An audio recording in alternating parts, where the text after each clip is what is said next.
नमस्कार विद्यार्थी मित्रांनो, आरव्हीडी अकॅडमी यूट्यूब चॅनलवर सर्वांचे स्वागत आहे. आजच्या व्हिडिओ आपण अतिसंभाव्य काही प्रश्न कव्हर केले. हे प्रश्न परीक्षेसाठी खूपच महत्त्वाचे आहेत. व्हिडिओ सर्वांनी शेवटपर्यंत पाहायचा आहे. यामध्ये आपण अतिसंभाव्य काही प्रश्न कव्हर केलेले आहेत. व्हिडिओ आवडल्यास व्हिडिओला लाईक आणि चॅनलला सबस्क्राईब करायचं आहे, कारण तुम्हाला अशी महत्त्वपूर्ण व्हिडिओज नक्कीच बघावास मिळतील. तर व्हिडिओला सुरुवात करूया. तर या ठिकाणी प्रश्न आहे, वांझपणा पुढीलपैकी कोणत्या जीवनसत्वाच्या अभावी येऊ शकतो? वांझपणा पुढीलपैकी कोणत्या जीवनसत्वाच्या अभावी येऊ शकतो? तर या ठिकाणी ऑप्शन क्रमांक 4 ई जीवनसत्व या ठिकाणी योग्य आन्सर होईल. प्रश्न क्रमांक दुसरा, पायोरिया हा रोग खालीलपैकी कोणत्या अवयवाशी संबंधित आहे? पायोरिया हा रोग खालीलपैकी कोणत्या अवयवाशी संबंधित आहे? तर या ठिकाणी ऑप्शन क्रमांक 1 पायोरिया हा रोग हिरड्या या अवयवाशी संबंधित रोग आहे. प्रश्न क्रमांक तिसरा, अन्न जास्त दिवस साठवल्यामुळे पुढीलपैकी कोणते जीवनसत्व नष्ट होते? अन्न जास्त दिवस साठवल्यामुळे पुढीलपैकी कोणते जीवनसत्व नष्ट होऊ शकते? तर या ठिकाणी ऑप्शन क्रमांक 3 सी जीवनसत्व या ठिकाणी योग्य आन्सर होईल. प्रश्न क्रमांक चौथा, खालीलपैकी कोणता रोग हा अनुवंशिक रोग आहे? खालीलपैकी कोणता रोग हा अनुवंशिक रोग आहे? तर या ठिकाणी ऑप्शन क्रमांक 4 मधुमेह हा अनुवंशिक रोग आहे. प्रश्न क्रमांक 5वा, मुडदूस हा रोग खालीलपैकी कोणत्या जीवनसत्वाच्या अभावी होणारा रोग आहे? मुडदूस हा रोग खालीलपैकी कोणत्या जीवनसत्वाच्या अभावी होणारा रोग आहे? तर या ठिकाणी ऑप्शन क्रमांक 1 ड जीवनसत्व या ठिकाणी योग्य आन्सर होईल. प्रश्न क्रमांक 6वा, खालीलपैकी वजनाने सर्वात हलका धातू पुढीलपैकी कोणता आहे? खालीलपैकी वजनाने सर्वात हलका धातू पुढीलपैकी कोणता आहे? तर या ठिकाणी ऑप्शन क्रमांक 2 लिथियम या ठिकाणी योग्य आन्सर होईल. प्रश्न क्रमांक 7वा, निरोगी माणसाच्या शरीरामध्ये रक्ताचे वजन शरीराच्या किती टक्के असते? निरोगी माणसाच्या शरीरामध्ये रक्ताचे वजन हे शरीराच्या किती टक्के असते? तर या ठिकाणी ऑप्शन क्रमांक 3 9% या ठिकाणी योग्य आन्सर होईल. प्रश्न क्रमांक 8वा, सायनोसायटिस हा रोग खालीलपैकी कोणत्या अवयवाशी संबंधित आहे? सायनोसायटिस हा रोग खालीलपैकी कोणत्या अवयवाशी संबंधित रोग आहे? तर या ठिकाणी ऑप्शन क्रमांक 3 नाक या ठिकाणी योग्य आन्सर होईल. प्रश्न क्रमांक 9वा, कोवळ्या गव्हामध्ये पुढीलपैकी कोणते जीवनसत्व आढळून येते? कोवळ्या गव्हामध्ये पुढीलपैकी कोणते जीवनसत्व आढळते? तर या ठिकाणी ऑप्शन क्रमांक 2 ई जीवनसत्व या ठिकाणी योग्य आन्सर होईल. प्रश्न क्रमांक 10वा, वनस्पती कोणत्या क्रियेने मातीमधील क्षारयुक्त पाणी शोषून घेतात? वनस्पती कोणत्या क्रियेने मातीमधील क्षारयुक्त पाणी शोषून घेतात? तर या ठिकाणी ऑप्शन क्रमांक 2 रसाकर्षण या ठिकाणी योग्य आन्सर होईल. प्रश्न क्रमांक 15वा, खालीलपैकी सर्वात जास्त प्रथिने कशामध्ये असतात? खालीलपैकी सर्वात जास्त प्रथिने कशामध्ये असतात? तर या ठिकाणी ऑप्शन क्रमांक 2 सोयाबीनमध्ये सर्वात जास्त प्रथिने असतात. प्रश्न क्रमांक 16वा, पुढीलपैकी कोणता रोग हा विषाणूमुळे होतो? पुढीलपैकी कोणता रोग हा विषाणूमुळे होणारा रोग आहे? तर या ठिकाणी ऑप्शन क्रमांक 3 हिवताप या ठिकाणी योग्य आन्सर होईल. प्रश्न क्रमांक 17वा, खालीलपैकी 12 मार्च हा दिवस कोणता दिवस म्हणून साजरा केला जातो? 12 मार्चला पुढीलपैकी कोणता दिन म्हणून साजरा केला जातो? तर या ठिकाणी ऑप्शन क्रमांक 3 समता दिन या ठिकाणी योग्य आन्सर होईल. प्रश्न क्रमांक 18वा, अन्न व कृषी संघटना यांची स्थापना कोणत्या वर्षी झाली होती? अन्न व कृषी संघटना यांची स्थापना कोणत्या वर्षी झाली होती? तर या ठिकाणी ऑप्शन क्रमांक 2 1945 या ठिकाणी योग्य आन्सर होईल. प्रश्न क्रमांक 19, खालीलपैकी उद्योग दिन म्हणून केव्हा साजरा केला जातो? खालीलपैकी उद्योग दिन म्हणून केव्हा साजरा केला जातो? तर या ठिकाणी ऑप्शन क्रमांक 3 10 मार्च या ठिकाणी योग्य आन्सर होईल. प्रश्न क्रमांक 20, इंटरपोल या संघटनेचे मुख्यालय पुढीलपैकी कोठे आहे? इंटरपोल या संघटनेचे मुख्यालय पुढीलपैकी कोठे आहे? तर या ठिकाणी ऑप्शन क्रमांक 2 लिऑन्स फ्रान्स या ठिकाणी इंटरपोलचे मुख्यालय आहे. प्रश्न क्रमांक 21, कवी कुसुमाग्रज यांचा जन्मदिवस पुढीलपैकी कोणता दिन म्हणून साजरा केला जातो? कवी कुसुमाग्रज यांचा जन्मदिन पुढीलपैकी कोणता दिन म्हणून साजरा केला जातो? तर या ठिकाणी ऑप्शन क्रमांक 2 राज्य मराठी भाषा दिन या ठिकाणी योग्य आन्सर होईल. प्रश्न क्रमांक 22 माहिती अधिकार दिन खालीलपैकी कोणत्या दिवशी साजरा करण्यात येतो? माहिती अधिकार दिन खालीलपैकी कोणत्या दिवशी साजरा करण्यात येतो? तर या ठिकाणी ऑप्शन क्रमांक 4 28 सप्टेंबर या ठिकाणी योग्य आन्सर होईल. प्रश्न क्रमांक 23 जागतिक भूभागापैकी भारताचा भूभाग किती आहे? जागतिक भूभागापैकी भारताचा भूभाग किती टक्के आहे? तर या ठिकाणी ऑप्शन क्रमांक 2 2.4% या ठिकाणी योग्य आन्सर होईल. प्रश्न क्रमांक 24 खालीलपैकी भारतामध्ये एकूण जलसिंचनाखाली असलेले क्षेत्र किती टक्के आहे? खालीलपैकी भारतामध्ये एकूण जलसिंचनाखाली असलेले क्षेत्र किती टक्के आहे? तर या ठिकाणी ऑप्शन क्रमांक 4 70% या ठिकाणी योग्य आन्सर होईल. प्रश्न क्रमांक 25 खालीलपैकी K2 या शिखरांची उंची किती आहे? खालीलपैकी K2 या शिखराची उंची पुढीलपैकी किती मीटर आहे?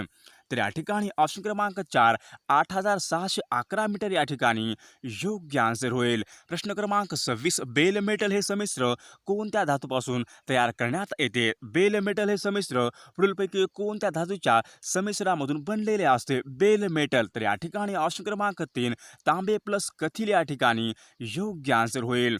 प्रश्न क्रमांक 27 खालीलपैकी कोणता धातू हा आयर्न निकेल व क्रोमियम पासून बनवतात? खालीलपैकी कोणता धातू हा आयर्न निकेल आणि क्रोमियम पासून बनवतात? तर या ठिकाणी ऑप्शन क्रमांक 4 स्टेनलेस स्टील या ठिकाणी योग्य आन्सर होईल. खालीलपैकी भारताला किती देशांच्या सीमा लागलेल्या आहेत? तर या ठिकाणी ऑप्शन क्रमांक 4 7 देश या ठिकाणी योग्य आन्सर होईल. प्रश्न क्रमांक 29 खालीलपैकी भारतामध्ये एकूण किती केंद्रशासित प्रदेश आहेत? खालीलपैकी भारतामध्ये एकूण किती केंद्रशासित प्रदेश आहेत? तर या ठिकाणी ऑप्शन क्रमांक 2 8 या ठिकाणी योग्य आन्सर होईल. प्रश्न क्रमांक 30 शार्क लिव्हर ऑइलमध्ये पुढीलपैकी कोणते जीवनसत्व असते? शार्क लिव्हर ऑइलमध्ये पुढीलपैकी कोणते जीवनसत्व असते? तर या ठिकाणी ऑप्शन क्रमांक 3 ड जीवनसत्व या ठिकाणी योग्य आन्सर होईल. प्रश्न क्रमांक 32 शरीरास किती टक्के ऊर्जा प्रथिनामार्फत पुरवली जाते? शरीरास किती टक्के ऊर्जा ही प्रथिनामार्फत पुरवली जाते? तर या ठिकाणी ऑप्शन क्रमांक 4 20 ते 30% या ठिकाणी योग्य आन्सर होईल. प्रश्न क्रमांक 33 पारा हा कोणत्या खनिजापासून बनवलेला असतो? पारा हा पुढीलपैकी कोणत्या खनिजापासून बनलेला असतो? तर या ठिकाणी ऑप्शन क्रमांक 4 सिन्नाबार या ठिकाणी योग्य आन्सर होईल. प्रश्न क्रमांक 34 भारतामधील कोणत्या राज्यास सर्वाधिक राज्यांची सीमा स्पर्श करतात? भारतामधील कोणत्या राज्यास सर्वाधिक राज्यांची सीमा स्पर्श करते?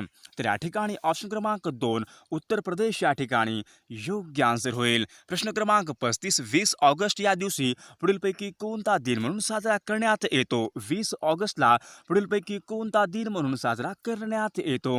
तर या ठिकाणी ऑप्शन क्रमांक 1 माहिती तंत्रज्ञान दिन या ठिकाणी योग्य आन्सर होईल. प्रश्न क्रमांक 36 जागतिक पर्यटन दिन पुढीलपैकी केव्हा साजरा करण्यात येतो? जागतिक पर्यटन दिन पुढीलपैकी केव्हा साजरा करण्यात येतो? तर या ठिकाणी ऑप्शन क्रमांक 2 27 सप्टेंबर या ठिकाणी योग्य आन्सर होईल. प्रश्न क्रमांक 37 बालक दिन पुढीलपैकी केव्हा साजरा करण्यात येतो? बालक दिन हा पुढीलपैकी केव्हा साजरा करण्यात येतो? तर या ठिकाणी ऑप्शन क्रमांक 3 14 नोव्हेंबर या ठिकाणी योग्य आन्सर होईल. प्रश्न क्रमांक 38 तुकडोजी महाराज यांनी पुढीलपैकी कोणते पुस्तक लिहिलेले आहे? तुकडोजी महाराज यांनी पुढीलपैकी कोणते पुस्तक लिहिलेले आहे? तर या ठिकाणी ऑप्शन क्रमांक 3 ग्रामगीता या ठिकाणी योग्य आन्सर होईल. प्रश्न क्रमांक 39 ऑगस्ट क्रांती दिन पुढीलपैकी केव्हा असतो? ऑगस्ट क्रांती दिन पुढीलपैकी केव्हा असतो? तर या ठिकाणी ऑप्शन क्रमांक 4 9 ऑगस्ट या ठिकाणी योग्य आन्सर होईल. प्रश्न क्रमांक 40 6 ऑगस्ट हा दिवस पुढीलपैकी कोणता दिवस म्हणून साजरा केला जातो? 6 ऑगस्ट हा दिवस पुढीलपैकी कोणता दिवस म्हणून साजरा केला जातो?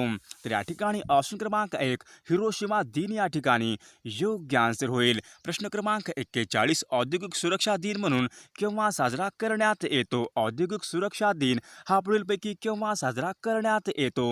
तर या ठिकाणी ऑप्शन क्रमांक 3 4 डिसेंबर या ठिकाणी योग्य आन्सर होईल. प्रश्न क्रमांक 42 कामगाराच्या बाबतीमध्ये कोणती संघटना काम करते? कामगाराच्या बाबतीमध्ये आंतरराष्ट्रीय स्तरावर पुढीलपैकी कोणती संघटना ही कार्य करते?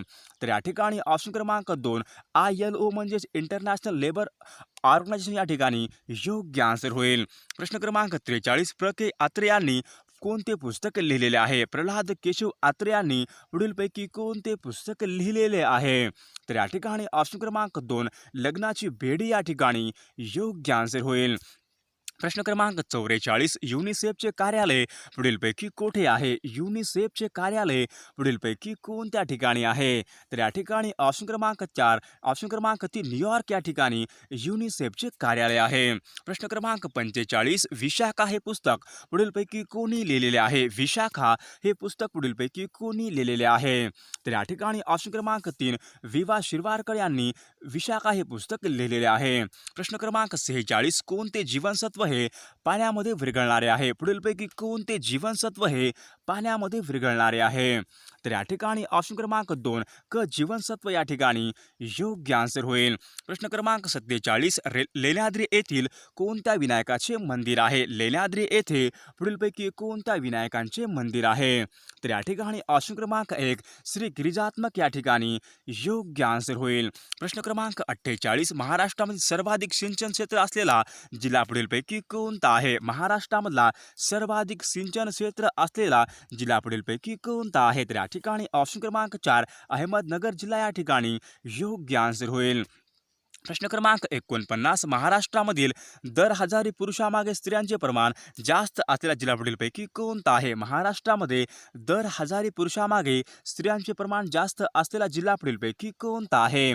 तर या ठिकाणी ऑप्शन क्रमांक 1 रत्नागिरी जिल्हा या ठिकाणी योग्य आन्सर होईल. प्रश्न क्रमांक 50 52 दरवाजे शहर म्हणून पुढीलपैकी कोणत्या शहराला संबोधले जाते? 52 दरवाजांचे शहर म्हणून पुढीलपैकी कोणत्या शहराला संबोधले जाते? तर या ठिकाणी ऑप्शन क्रमांक 4 औरंगाबाद शहर या ठिकाणी योग्य आन्सर होईल. प्रश्न क्रमांक 51 महाराष्ट्रामध्ये सर्वाधिक वीज उत्पादन करणारा जिल्हा पुढीलपैकी कोणता आहे? महाराष्ट्रामध्ये सर्वाधिक वीज उत्पादन करणारा जिल्हा पुढीलपैकी कोणता आहे?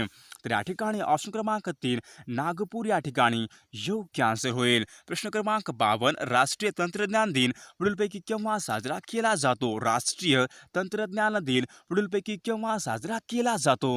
तर या ठिकाणी ऑप्शन क्रमांक 4 11 मे या ठिकाणी योग्य आन्सर होईल. प्रश्न क्रमांक 53 महाराष्ट्रामध्ये कोणत्या जिल्ह्याला ज्वारीचे कोठार असे म्हणतात? महाराष्ट्रामधील कोणत्या जिल्ह्याला ज्वारीचे कोठार असे म्हटले जाते? या ठिकाणी ऑप्शन क्रमांक 2 सोलापूर या ठिकाणी योग्य आन्सर होईल. प्रश्न क्रमांक 54 महाराष्ट्रामधील तांदळाचे कोठार मिठागारांचा जिल्हा असे कोणत्या जिल्ह्याला म्हणतात? महाराष्ट्रामधील तांदळाचे कोठार मिठागारांचा जिल्हा असे पुढीलपैकी कोणत्या जिल्ह्याला म्हणतात? तर या ठिकाणी ऑप्शन क्रमांक 1 रायगड या ठिकाणी योग्य आन्सर होईल. प्रश्न क्रमांक 55 पाली रायगड येथे कोणत्या विनायकाचे मंदिर आहे? रायगड पाली या ठिकाणी पुढीलपैकी कोणत्या विनायकांचे मंदिर आहे?